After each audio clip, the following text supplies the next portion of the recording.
नमस्कार, मेरा नाम खुशी साकरिया है और मैं फिर से हाजिर हुए एक नए धमाकेदार मुहावरे के साथ। हमारा आज का मुहावरा अंकों यानी नंबर्स पर आधारित है। इस मुहावरे में गणित के नंबर्स का प्रयोग किया गया है।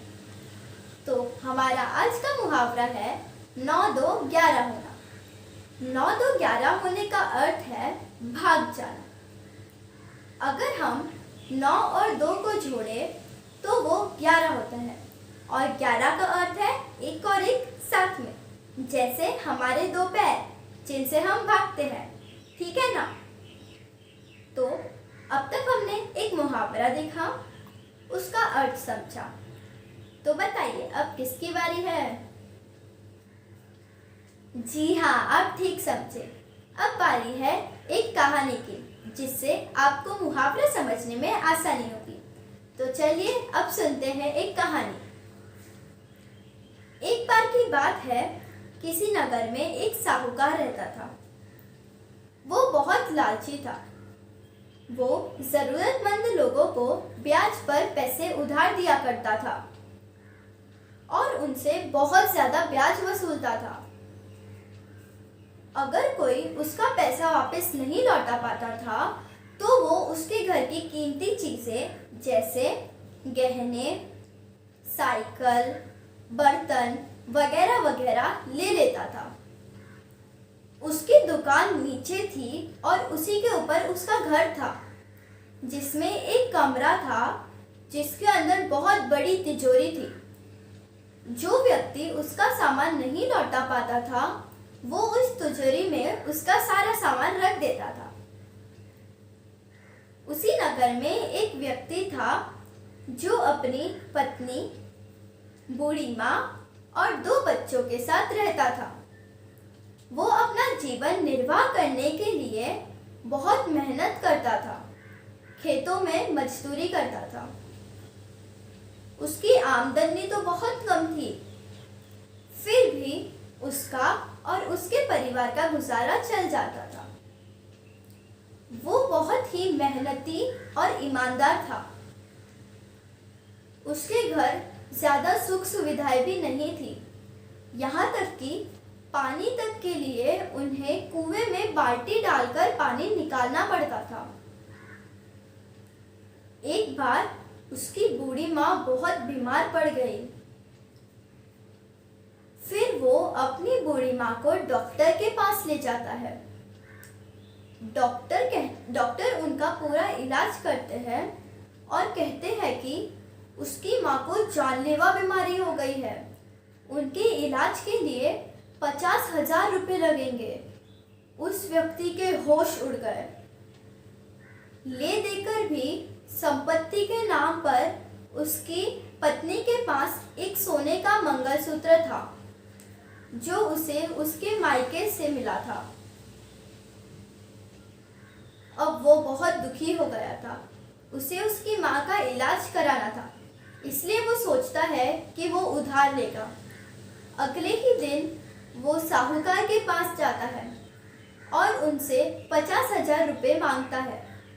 साहूकार कहता है कि मैं तुम्हें 50,000 रुपये दूंगा, पर तुम्हें मुझे ब्याज के साथ 75,000 रुपये देने पड़ेंगे। अगर तुम्हें मंजूर है तो इस कागज पर अपना अंगूठा लगा दो। बेचारा व्यक्ति क्या कर सकता था, उसने अंगूठा लगा दिया और 50,000 रुपये लेकर डॉक्टर के पास गया। अपनी माँ का इलाज कराया, उसकी माँ ठीक हो गई। अब उसे उधार चुकाने की चिंता सताने लग गई। उसकी पत्नी उसे कहती है कि हम दोनों मिलकर मेहनत करेंगे और पैसे जोड़ेंगे। फिर क्या था, दोनों लग गए मेहनत में और 6 महीने के पहले उनने 50,000 इकट्ठा कर लिया। 6 महीने होने के 2 दिन पहले वो व्यक्ति साहूकार के पास जाता है और कहता है कि ये लो तुम्हारे 50,000 रुपये और ब्याज के 25,000। हमारा लेन देन खत्म हुआ। जैसा कि हमने बताया था, साहूकार बहुत लालची था। साहूकार मजदूर से कहता है कि मैंने तुम्हें 75,000 दिए थे और ब्याज के 25,000 तय हुए थे। इस प्रकार से तुम्हें मुझे 1,00,000 देने चाहिए थे। अभी भी 25,000 बाकी है। मजदूर अचंभे में पड़ जाता है। फिर साहूकार उसे वो कागज दिखाता है जिसमें उसने अपना अंगूठा छापा था। फिर साहूकार मजदूर से कहता है कि मैं तुम्हें 15 दिन की और मोहलत देता हूँ। 15 दिन में अगर तुमने 25,000 नहीं दिए तो मैं तुम्हारे घर पे आकर तुम्हारी कीमती चीजें ले जाऊंगा। मजदूर घर आकर सारी बातें अपनी पत्नी को बताता है। पत्नी भी दुखी हो जाती है और कहती है कि 15 दिन में 25,000 कमाना बहुत मुश्किल है। 15 दिन पूरे हो जाते हैं। 16वें दिन साहूकार 2 गुंडों के साथ मजदूर के घर पहुंचता है। मजदूर और उसकी पत्नी बहुत मन्नतें करती है, पर साहूकार बहुत लालची था। वो उनके घर की पूरी तलाशी लेता है। उसके बाद साहूकार की नजर मजदूर की पत्नी के गले में पड़े सोने के मंगलसूत्र पर पड़ती है। वो साहूकार उसकी पत्नी से मंगलसूत्र ले लेता है और जाते जाते उसे आंगन में पड़ी एक रस्सी दिखाई देती है। वो रस्सी काफी मजबूत थी। मजदूर की पत्नी उस रस्सी से कुएं से पानी निकालती थी। साहूकार वो रस्सी भी अपने साथ ले जाता है। वो रस्सी कम से कम 9 फीट की थी। साहूकार जब घर पहुंचता है तब वो उसका मंगलसूत्र तिजोरी में रख देता है और रस्सी को कमरे के साइड में रख देता है।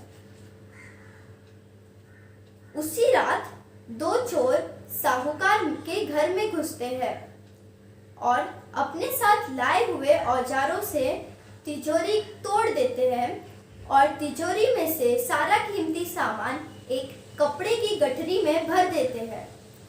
यह खड़खड़ सुनकर साहूकार की पत्नी उठती है और जब ये बात चोरों को पता चलती है तब वो सोचते हैं कि अब दरवाजे से जाना मुश्किल है और वो खिड़की से जाने का सोचते हैं, परंतु वो कमरा पहली मंजिल पे था।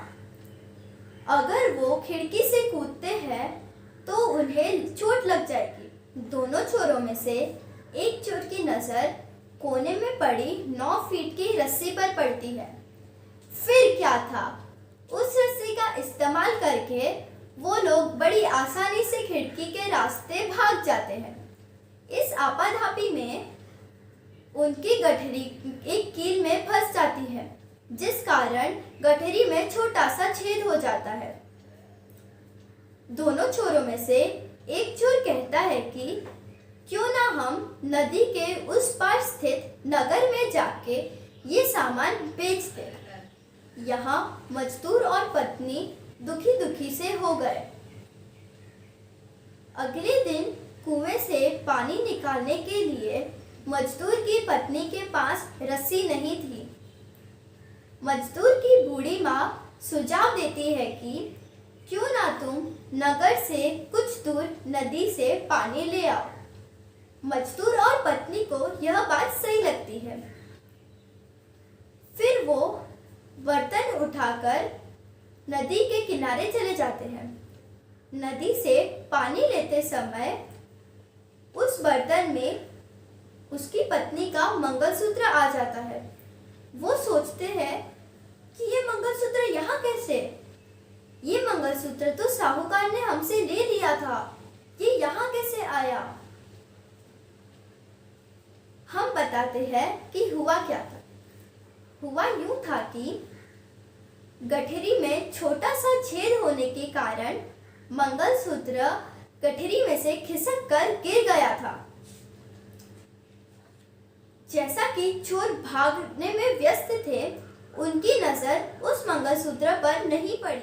साहूकार ने उनसे धोखे से मंगलसूत्र छीन लिया था, जो उन्हें वापस मिल गया, वो भी धोखे से छीनी गई 9 फीट के रस्सी के कारण।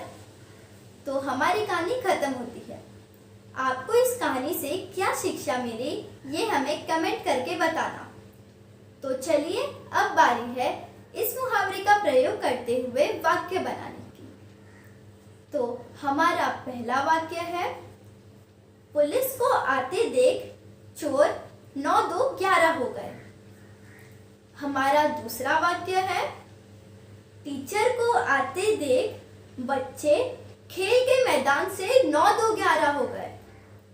हमारा तीसरा वाक्य है, भारतीय सेना के सामने दुश्मन सेना के सैनिक 9 2 11 हो गए। तो दोस्तों, अगर आपको हमारा चैनल पसंद आता है तो इसे लाइक कीजिए। अगर आपको लगता है कि ये वीडियो आपके परिचित या मित्र के काम आ सकता है तो इसे शेयर कीजिए। अगर आपको हमारा चैनल पसंद आता है तो इसे सब्सक्राइब कीजिए और नोटिफिकेशन बेल को दबाना मत भूलना। उससे आपको हमारे वीडियोस सबसे पहले मिलेंगे। धन्यवाद। आपका दिन मंगलमय हो। जय हिंद, जय भारत।